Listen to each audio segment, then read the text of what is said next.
Good afternoon, ladies and gentlemen. Pleasure to be with you all. I think today we can rest assured that it's really me, not a TV show. I'm glad they filled in, though. That was very helpful. We're starting with this slide because of the name Malamute. It's an interesting name. It's a word. I mean, it comes from the native, one of the Native American tongues up here in Alaska. And it's not a breed, but it's a kind of dog. And we'll be getting back to that after a while in more than one way. But we'll start with a man. His name was not Felix Pedro. He was an Italian. His name was Filippo Pedroni. And in 1902, he was north of the Yukon River, where it makes its great turn in the center of Alaska, on a branch called the Tanana. And he made a gold strike.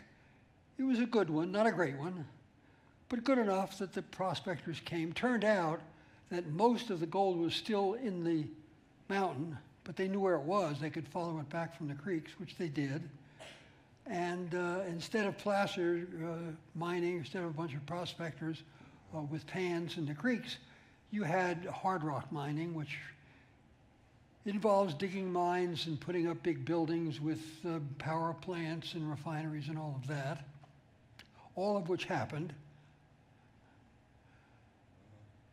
And of course, they named the town that grew up alongside. They named it for Charles Fairbanks, who was a U.S. Senator from Indiana, and then the vice president under Teddy Roosevelt, and he helped to lay out the borders of Alaska. And so you had the town of Alaska, or the town of Fairbanks going up, decent-sized town, and you had gold coming out of the ground, and everything was fine. And in May of 1906, one fine day, a fire began, and it began in the office of a dentist, and some of you in the audience know what that means. I was one. They had a system set up. They had a water supply system for drinking water. They had fire hydrants in the street. The pressure was kept up by the power plant for the mines as well. The power plant that pumped the water out of the mines, supplied the water for drinking, supplied the water for fighting fires. But the steam pumps that did all the work, of course, had to be powered. And they used what Alaska supplies as an almost endless supply of fuel, at least in those days, wood.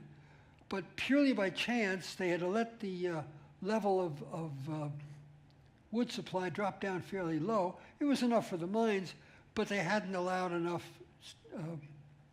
expansion of use to cover having to run up the pressure to fight a fire to stop the town from burning down. And they weren't going to be getting any wood in fast enough to add to that. And it looked like they might run out. Fortunately, the mine had just put in a huge new supply of food. And among the foodstuffs they supplied was over a ton of bacon. Well, the mine manager knew what was happening. He said, start throwing them slabs of bacon in the fireboxes. And they did. And the bacon burned real good, and it kept the pressure up, and they put out the fire, and they saved the town. And for about a month, it smelled really good in Fairbanks. Well, men like Jack London, who wrote about the gold rush, liked stories like that. It sort of fits in very nicely. Probably the most useful of the writers writing such stories was Robert W. Service. He had a sense of humor, and it turned out he could write a gold rush story just fine if the conditions were right. Here's what I mean. He was born in 1874 in England. His father was a Scottish banker, and his father wanted him to become a Scottish banker. And he didn't want to be a Scottish banker, not when he was a young man in any case. So when he was in his very early 20s, he left England on a low-price ticket, sailed across to New York, and then he bummed across North America. Get a job, work for 2 or 3 weeks, doing something physical, get a few bucks, press on to the next place. When he got to California, he turned north. In Vancouver, he met a woman at a dance. Her name was Constance McLean. Apparently, she was very attractive. They struck it off just fine. But when he proposed getting more serious, she said, "Bob, I'm not looking for men like you. I'm looking for a man who's settled, who's established, who is something in the world. You're just a bum." And he had to admit that he was. And so he moved on, got to Dawson City, and when he arrived in Dawson City, of course, it was 1904, and the gold rush, although a lot of gold was being taken out of the ground, the gold rush per se was over. He tried talking to the prospectors. He tried coming up with various subjects. Nothing clicked. And by the latter part of that year, the worst of his fears had come to pass. He was a Scottish banker again, working down in Whitehorse at the Canadian National Bank. He joined his church. Some weekends he would rent himself out to the church or to local gatherings of one sort or another. He loved getting up in front of people and telling tales, telling poems. I personally don't understand why anybody would do that, but he would recite Casey at the Bat. He didn't have anything of his own to do. And the minister, Mr. E.B. White, came to him one day and he said to him, "Bob, why don't you write a poem that you can recite about the way we live up here?" Not a bad idea. It had occurred to him before. He sort of stuck it away in a corner of his mind. About a month later, literally a month later, he was walking home from work one evening. It was winter, so the sun had already set. It was getting dark early. And as he was walking down one of the streets of the town, he walked past a rather large saloon, and from inside he could hear a great deal of revelry, laughing and music. Clearly, something good was going on inside. Somebody was having a good time. Somebody was having a birthday, whatever. And as he thought of that, words popped into his mind. A bunch of the boys are whooping it up. He liked that. It was the start of something. He went back, or he headed back to his office. On the way back from the dark of a side street, a shot rang out. He didn't know who was shooting. He didn't know what they were shooting at, but somehow it sort of spurred him on. Got back to his office, sat down, and started writing. By the morning, he had written out the shooting of Dan McGrew. And now we get back to the Malamutes.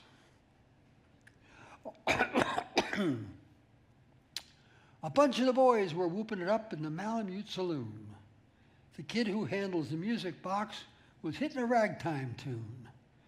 In back of the bar, in a solo game, sat dangerous Dan McGrew. And watching his luck was the light of his love, the lady that's known as Lou. When from out of the dark, which was 50 below, and into the din of the glare, a stranger walked in, straight from the creeks, dead dirty and loaded for bear. The stranger, it turns out, was looking for his wife.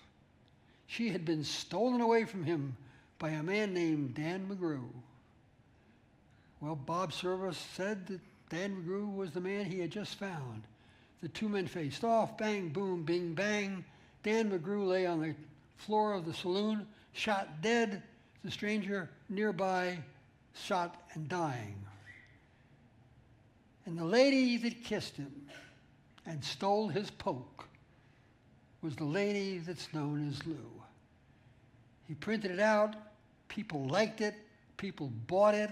All of a sudden, doors were starting to open up for him. Good, but better to come.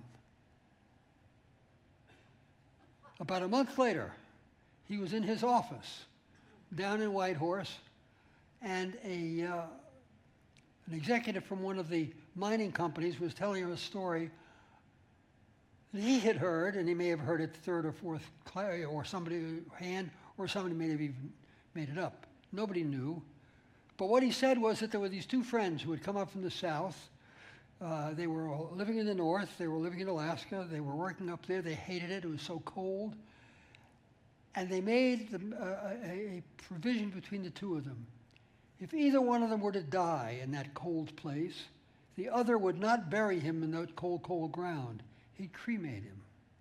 And the time came when one of the two did die, and his friend cremated him. That stuck in Service's mind. After work, he went walking in the woods. A lot of woods in Alaska.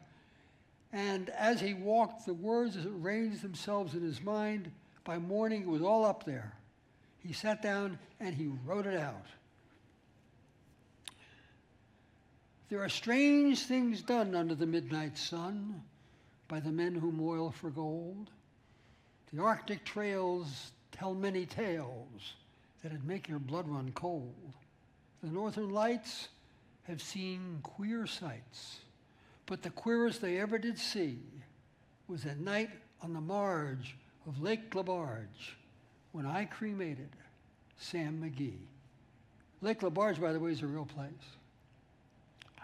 And the story is that the two were friends, and one of them died, and the other one got the news, and he went cross country, and he found his friend laid out on his dining room table in his little cabin, frozen, solid as a rock.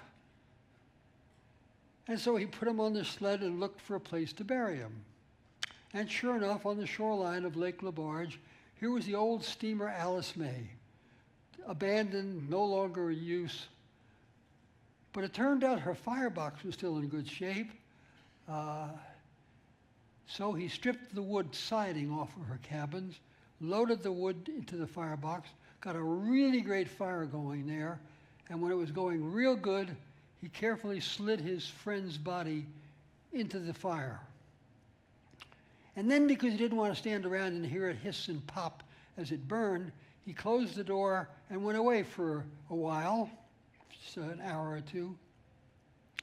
And then he came back, walked over, and flipped open the door of the firebox to peek inside. And when he did, there sat Sam, cool and calm, in the midst of the furnace roar. And he wore a smile you could see a mile. And he said, "Please close the door. It's fine in here, but I greatly fear you're going to let in the cold and the storm. Since I left Plum Tree down in Tennessee, this is the first time I've been warm." Well, that was the big hit, bigger than the other. Sam McGee was the biggest hit, and Dan McGrew came in behind that, and then another and another, and they just flowed. And people were buying them, and Robert Service arranged to have a book printed. The publisher snapped it up. The story was that as the men were sitting setting the type, they were reading the poems to each other. When they were running the presses, they actually brought an actor in to read the poetry while the presses ran. They sold out of the print 7 times before the book was even introduced. Sam McGee is still in print today. I think they have a copy of it on this ship. All of a sudden, Robert W. Service was a star. He was making money. He was a good-looking guy, and he was smart. And the first thing he thought of was Constance McGee. He went back to Vancouver, and he found her, and he showed her, "I'm a success now," and he proposed, and she agreed. And stories don't always work out nicely. Something went wrong. We don't know what, but no marriage ever took place. She married somebody else, and in 1913, now a successful author with standing like, I don't know, Ernest Hemingway or Shakespeare or somebody like that, he moved to Paris. He met this woman. Her name was Geneviève Beaulieu. They married. He moved outside of Paris, built them a big house in the countryside. He kept on writing. Somehow, though, whatever it was that gave him the edge, what gave him the inspiration in Alaska for the gold rush stories, wasn't in France. His stories no longer sold. He didn't need the money. He was still selling those books. They still sell today, as I said.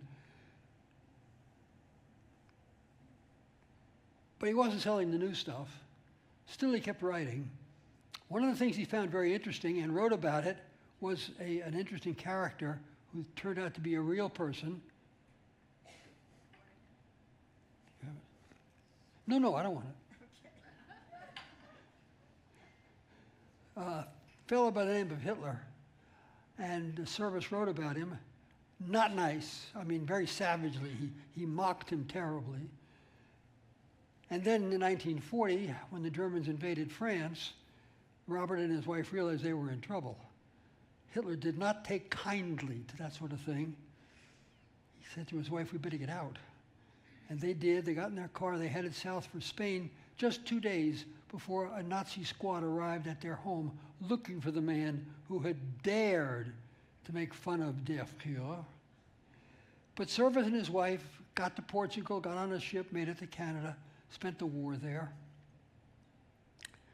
They came back after the war.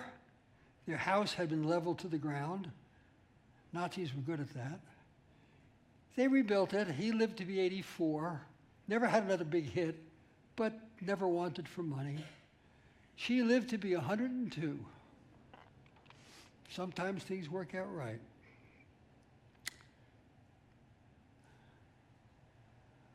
This is the town of Nome. Nome didn't exist until 1901. There was a gold strike. The town got born overnight. And by 1910, it was riding the crest of an enormous wave of bonanza, almost as big a bonanza as in the Yukon.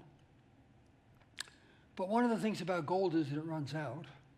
And gold ran out in Nome. And by 1915, the people who had made money and the people who didn't make money were leaving. The division was rather interesting. The people who made up the top echelon in Nome were not necessarily well educated or rich. They had just been lucky in the search for gold. In fact, one of them summed it up very neatly. He said, he said, "Here, we be the rich, and the rich be we." They were society. But when the gold ran out, they left. And by 1925, Nome had shrunk down to a village of 1,500 people, essentially all of them Inuit Indians. Nobody was looking for gold anymore. They were just living quietly. On the 3rd of January, 1925, the only doctor in town, Curtis Welch, he was a public health service doctor, got a phone call from a local family on the edge of town. They had 2 children who were very sick. By the time he could hitch up and get out there, both children had died. He was able to do some tests, but not much. But what he saw, or what he thought he might have seen, or might be looking at, made his blood run cold. But he couldn't be sure. 2 days later, he got another call, another sick child. This time he got there sooner. The child was still hanging on. He couldn't save the child, but he could get his tests done, and it sort of completed his nightmare. The children had died of diphtheria. Now, diphtheria is not a nice disease. Even today, a child who has diphtheria is a very sick child.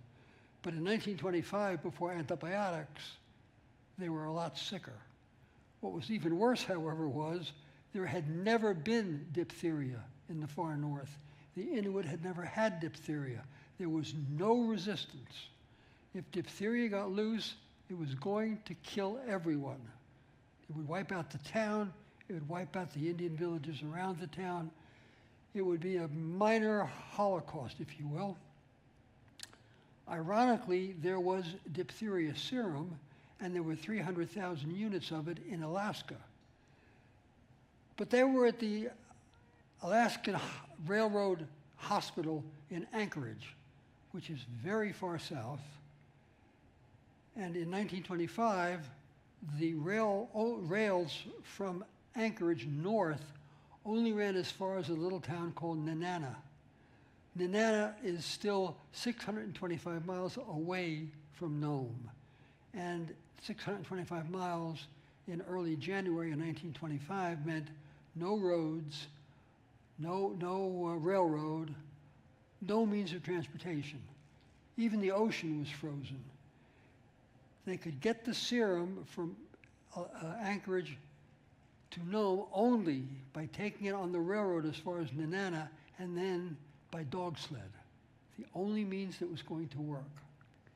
And so they asked for and got volunteers, the best mushers in the world at the time, living in Alaska, 20 of them. Englishmen, Norwegians, Eskimos, Russians, the best. The serum was carried by the railroad to Nenana, and there it was handed over to the first of 20 mushers in this relay. His name was Wild Bill Shannon, and 5:30 a.m. on the 5th of January, 1925, he left Nenana with the serum heading for Nome, 625 miles away across a trackless wilderness. The temperature,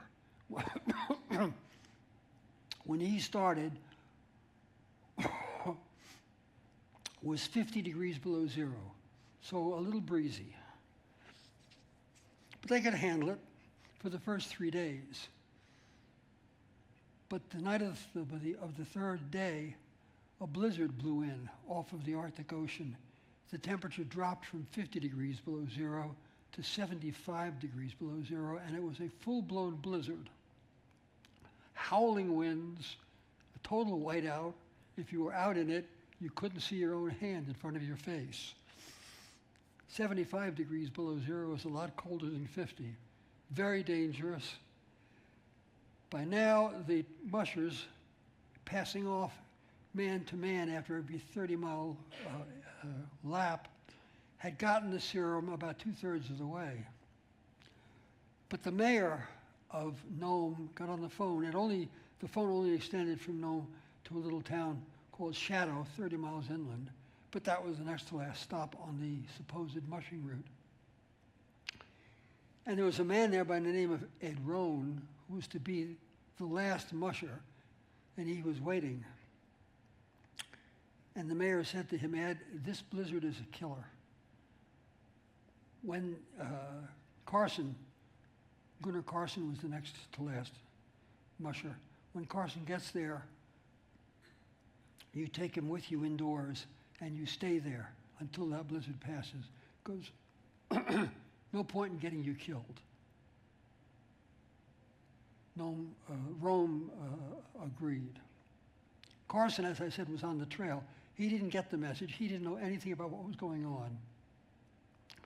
When he arrived in Shadow, his dog's exhausted after 30 miles, and he was quite tired as well. There was nobody there. There was nobody there to tell him why there was nobody there. He only knew A, he had the serum, B, he was 30 miles from Nome, and C, there was nobody else there to take it. If he didn't take it himself, it was going to freeze, and that didn't do anybody any good. And so Carson did the only thing he could think of to do. He kept going. But the whiteout was so complete that he literally could not see his hand in front of his own face. Fortunately for him, every good dog team has a leader, and he had a good one, a dog named Balto. Wasn't particularly fast, but he was steady. He was smart. And when Carson set out again, he let go of the reins, and he just gave him his head. Hopefully, however they do it, he could find the trail, and he could get to Nome. If he didn't, everybody was going to die. The kids were going to die. he was going to die, Balto was going to die. 5:30 in the morning, the next day, Welch was awakened by somebody knocking on his door. He opened the door, and there stood Gunnar Carson, icicles hanging down from his mustache and his beard, with the serum in his hand. Balto had found the way. Nome was saved. That's Balto. They were out in the street. They were exhausted, but they had made it. Nobody died of diphtheria. It worked. The news spread by newspaper and then by radio all across America. And a hero was born. It wasn't Gunnar Carson, it was Balto. Everybody wanted to pet Balto. Balto was a hero. They toured the United States for the next 9 years. Balto drew big crowds everywhere. Balto would die in 1931 in the city of Cincinnati. He's still remembered there. No, I'm sorry, not in Cincinnati, in Cleveland. In the city of Cleveland, and he's remembered there by, he was stuffed and is mounted in a museum. But in New York City, at about the same time, an experienced sculptor by the name of Ed Roth made a bronze statue of Balto, which was mounted in Central Park. This is the statue. It's still there today. Now, bronze weathers with time. That statue has been standing there for 100 years. Bronze weathers into a rich, deep green patina. And this statue is covered by a rich green, a deep green patina, except in one place, right down here, because that's where small kids brought to see Balto can reach up and touch the dog and pet him. And for 100 years, 1 million school children have petted Balto, and that paw is still golden yellow today. Hero dog. I took that picture. My wife and I both went to see Balto. Very interesting. Balto has been in Central Park for 100 years. We had to tell the cab driver how to find him because he didn't know. Not every story is quite so happy. Well, maybe it is in a different kind of way. In 1967, a sled race was created that replicated the route of the mushers that saved Nome. It went from a town that was part of the original track called the Iditarod to Nome, and it was run every year. These are professional mushers who train all year and keep their dogs and all. And this is a woman by the name of Susan Butcher who won the Iditarod in 86, 87, 89, and 90. And just a few years after that, my wife and I were in Alaska, and she bought a T-shirt. Gotta have a T-shirt. Red with white lettering, and it says, Alaska, where men are men and women win the Iditarod. Susan Butcher's dead now, but the Iditarod is still run every year. The fastest, and these are professionals, with a trail that is prepared, that's kept open with all the necessary support, and they're professional racers. The record for running a Iditarod is just over 9 hours. Not bad. Those mushers back in 1925, I'm sorry, 9 days, not 9 hours. 9 days, just over 9 days. 9 days and 56 minutes. They did it in 5 days. This is a battleship. It's one of two that were built in the late 1930s, the two largest battleships ever built in the world. 67,000 tons each, 18.1-inch guns, the biggest guns ever mounted on anything that moves. They were Japanese. This is the Yamato, the sister ship is the Musashi.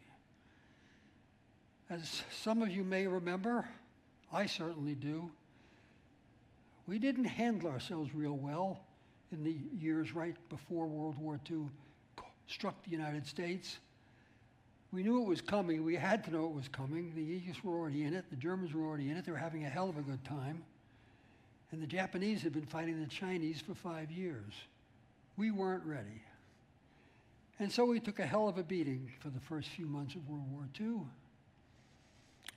We fought and we struggled to bring our manufacturing in line, and we did.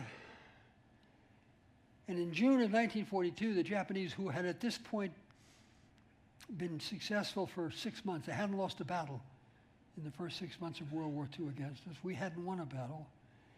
And now they set out to sort of seal their victory, to seal Japan's new empire in the Western Pacific by taking the island of Midway, the first of the islands of Hawaii. They would finish off by taking the rest of Hawaii, and Western Pacific would be theirs.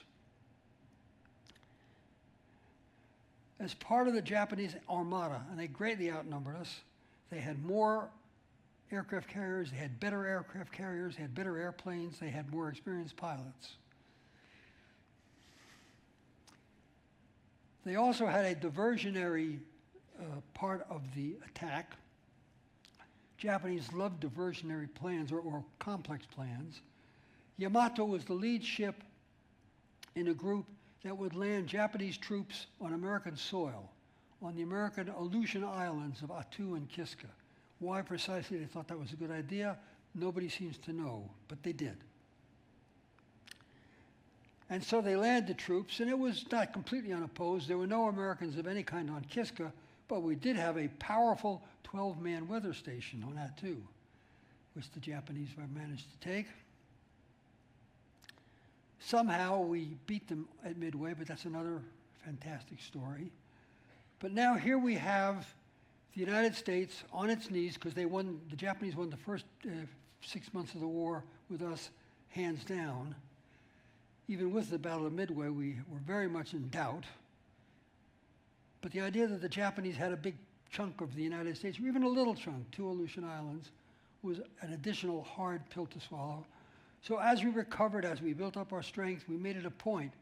One of the first steps we were going to take once we could was to get the Japanese out of American soil, out of Alaska. And to do that, the first thing we had to do was to establish supplies. We were supplying our troops in Alaska, or anything else in Alaska, by sea, because there was no road, there was no railroad between the United States and Alaska, and sea was the only way. But now the Japanese might very well be able to interdict anything we tried to send by sea. So it was determined that the first big step we had to take was to build a highway from just north of the border between the United States and Canada to Alaska. And because we're poets at heart, we called it the Alcan Highway. And the U.S. Army, I guess they thought that they had better use for their better troops other places, assigned 3 engineering battalions to build the Alcan Highway, and they were all 3 of them black battalions, which means that all of the servicemen, all of the enlisted men who did all the hard work, were black guys. The officers, of course, were all white, because no black could be smart enough to be an engineer, at least so they thought. And there was certainly a lot of complaining. It was polite, to a point. These guys, these boys, these are men, these boys are from Alabama and Mississippi and Georgia. They don't know how to work in cold weather like Alaska. They tend to be lazy anyway. And I don't think they're smart enough to build a road. Well, they went to work. They built the road.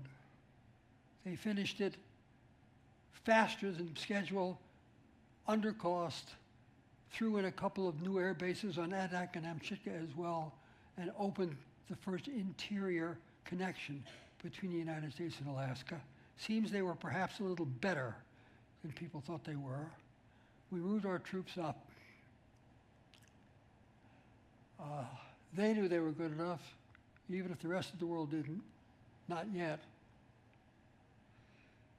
From those 2 air bases they built, we launched an air offensive against the Japanese. Cost us a lot of good boys because not the Japanese so much, but the Aleutian weather is just impossible for flying military missions. A lot of planes crashed. A lot of planes were lost. It was very unfortunate. But when we were ready in May of 1943, 11,000 American troops went ashore on Attu. This is a P-38 fighter. You'll notice that only one of the 2 engines are working. Preserve gasoline that way. 11,000 U.S. troops went ashore. The Japanese had 2,395 troops on Attu, commanded by a lieutenant general. And as the Japanese always seem to do, because the Japanese culture is based as much on honor as it is on bravery, perhaps as much on honor as it is on intelligence. You fight very hard. You win, that's fine. If you lose, it's a disgrace. And if you lose, you must kill yourself. That was part of the Japanese culture. And it happened on Attu. The fighting was tough. Our boys were doing well. The final fight was an all-out banzai charge. Well over 1,000 Japanese troops en masse swarmed down over the American lines at a place that is now called Massacre Bay. The front line of the Americans couldn't hold, but the support troops held very well indeed, and the Japanese were wiped out. Attu was ours. That is not why they call it Massacre Bay. History has a sense of humor. 2 centuries before, almost to the day,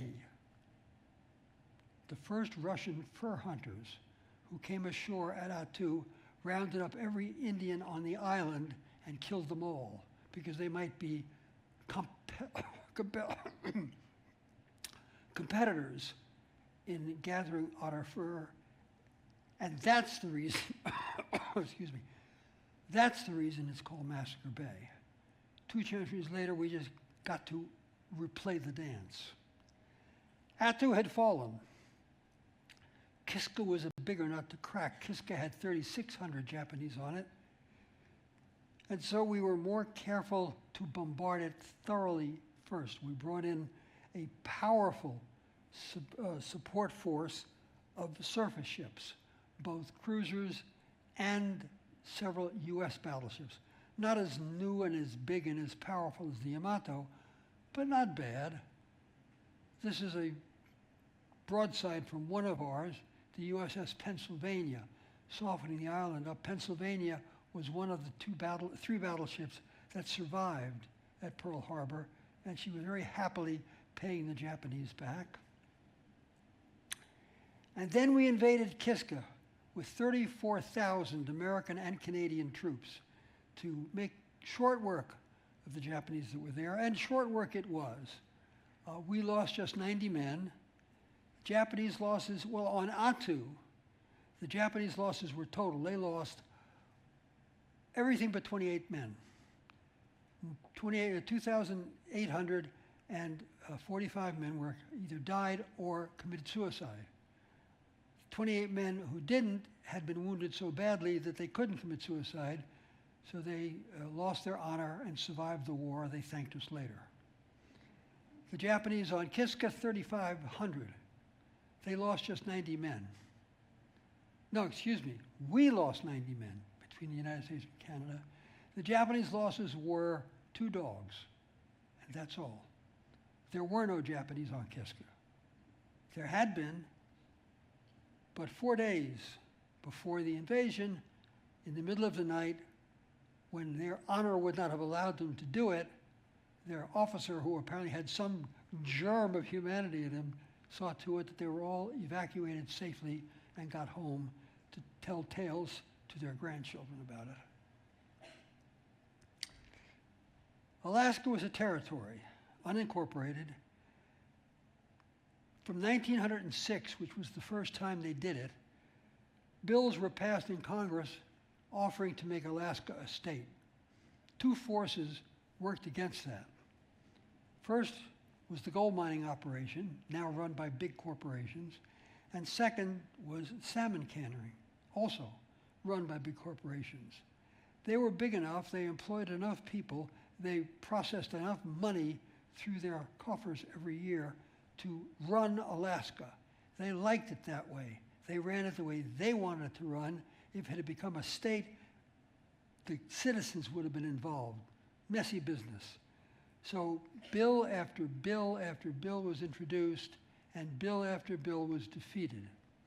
Along the way, it was decided to make Alaska an official territory, and even just as a territory, it needed a flag.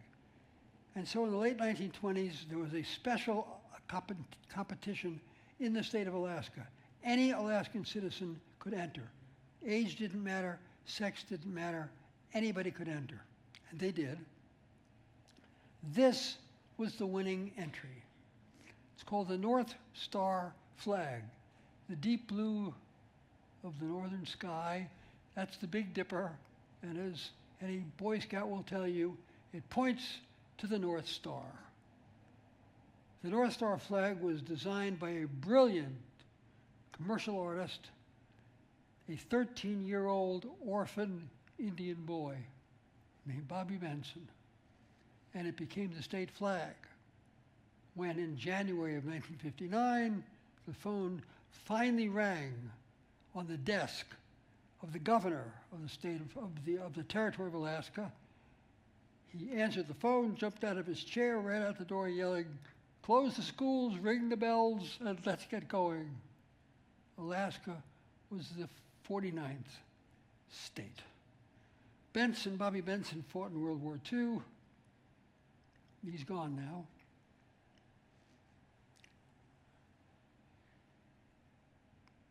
Alaska was rich in more than gold. Alaska was rich in a number of things. One of the things people knew Alaska had, and they had always known because the Indians knew it was there, was petroleum. A lot of petroleum. So much petroleum that along the North Shore, the Arctic Ocean, there were places where it was out on the surface. It bubbled up from out of the ground, formed lakes of petroleum. The Indians knew of these lakes of petroleum, and they said, I'm going to form a new Indian word, ugh. It was ugly, it was nasty, it tasted terrible, it had no use whatsoever. So be it.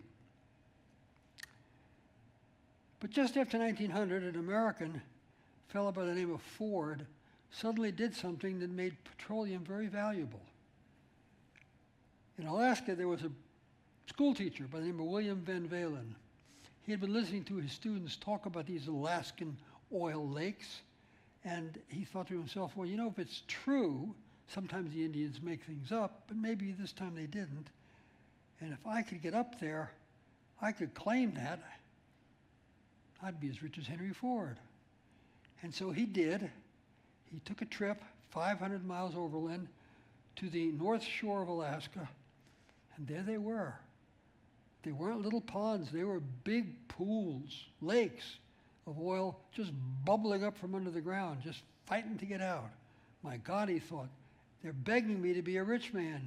He put together what he called the Alaskan Rim Oil Claim, filed it with the United States government. He was awarded the claim. My God, he said, I own all this oil. I'm rich. Well, the oil was here. Henry Ford's Model Ts were over here. There was no way to bring the oil to the cars. Van Valen never made a penny. But in 1968, Atlantic Richfield Company came up with a way to connect what they had discovered, which was the same oil, at a Prudhoe Bay. The Prudhoe Bay oil deposit is probably the largest oil deposit in North America. And Atlantic Richfield announced, we are going to build a pipeline, and it's going to carry the oil from Prudhoe Bay all the way down to the port of Valdez on the southern shore of Alaska. And from there, tankers can carry it to the rest of the world. You can't do this. Conservationists were outraged. First of all, you're going to get in the way of the caribou. Caribou, excuse me. Caribou are migratory animals. They follow migratory trails. You're going to put this pipeline above the ground, of course, because the permafrost will prevent you from putting it underground. And it'll get in their way. It'll confuse them. They'll break up. They won't be caribou anymore. Not only that, but your pipeline's going to leak. You drop this oil in the wilderness like that, it'll stay unchanged forever. You're going to destroy northern Alaska. You're going to destroy the wildlife. You're going to destroy everything. Robert W. Cheeseborough was the only man that had ever made money from oil prior to this. In 1896, he was a chemist. And in 1896, he devised a scheme whereby you could take petroleum and you could jelly it. And he did, and he said once you jelly it, it has these miraculous qualities. You can spread it on a wound and it'll help it heal, and you can eat it. And he did. He called it Vaseline, and every morning for breakfast he had a big soup spoonful of Vaseline. Don't shake your head, he lived to be 96. Maybe he knew something. But that's all petroleum was worth.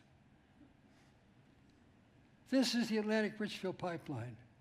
They ignored all those conservationists, all those wise, carefully thought out warnings, and they built their pipeline. And it snakes from the north coast of Alaska all the way across the state. It opened in 1968. It has been running now for more than 60 years. A, the caribou ignore it. They don't even seem to notice that it's there. B, it has never leaked a drop. Now, admittedly, in 1987, the tanker Exxon Valdez, leaving the town of Valdez with 11 million barrels of oil in its tanks, which is a big tanker, had to sail across Prince William Sound. Prince William Sound is intensely sailed. Ships by the hundreds sail there every month for years. Therefore, everybody knew you go like this and you go like this, but you don't go like this because Prince William Reef is there. Captain of Exxon Valdez seemed to have missed the lesson. She hit Prince William Reef, she tore open, and 11 million gallons of fuel oil poured out into Prince William Sound. The wildlife was catastrophically affected. The oil was hopelessly polluted for a time. This is not widely known, but if you have visited Valdez, or if you're going to visit Valdez, you're not going to see Valdez. The city of Valdez, which was there when Prince William Sound was polluted, has been leveled to the ground. She's gone. And a new city called Valdez was built 6 miles away. And when you come to Alaska today to visit Valdez, that's the city you see, not the one that had the oil spill. Funny how those things work. Which brings me to the last part of the Alaska story as it stands today. This is an aerial map of the Arctic Ocean. The Arctic Ocean is the smallest ocean. It's the shallowest ocean. It has the fewest entrances and exits moving water in and out, so the water stands for longer periods of time. It's important because on the bottom of the Arctic Ocean, this may be true of the other oceans as well, but in the other oceans it doesn't matter because the bottom is so far away. But in the Arctic, the ocean's bottom is right there. It is an incredible storehouse. It is sort of like a sultan's treasure house of minerals. Everything is down there, and it's near the surface. Oil, gas, gold, silver, palladium, chromium, molybdenum, cobalt, lithium, magnesium, you name it, it's there. And the climate change that we've been enduring, which, by the way, is relatively short-based, I'm not going to go into it any more than that, has warmed enough that from time to time, the Alaskan ice pack, the Arctic ice pack, doesn't form as fully as it used to. Several years ago, it didn't form at all, and for a brief period of a month or so, there was an actual sea route that ships could take across the Arctic Ocean from, there's only two entrances and exits. You can enter and exit at the top of the North Atlantic or at the top of the Pacific. And it's a shorter route than going down through the Panama Canal. And for about a month, that route was actually open to shipping, but then it closed. But if the warming continues, and it's very questionable as to how much longer it will continue, these warming periods, when we look back in history, have always been very short. It's conceivable that permanent mining access can be established from the surface to the bottom of the Arctic Ocean. In 2006, the Russians actually, from a submarine, planted a Russian flag on the bottom of the Arctic Ocean at the North Pole, because claiming the bottom of the ocean is based upon the law of the sea as it's been written by the attendant countries. There are 7 countries that border, to one extent or another, the Arctic Ocean. The main players are listed on the map: Russia, Canada, the United States, Denmark, Norway.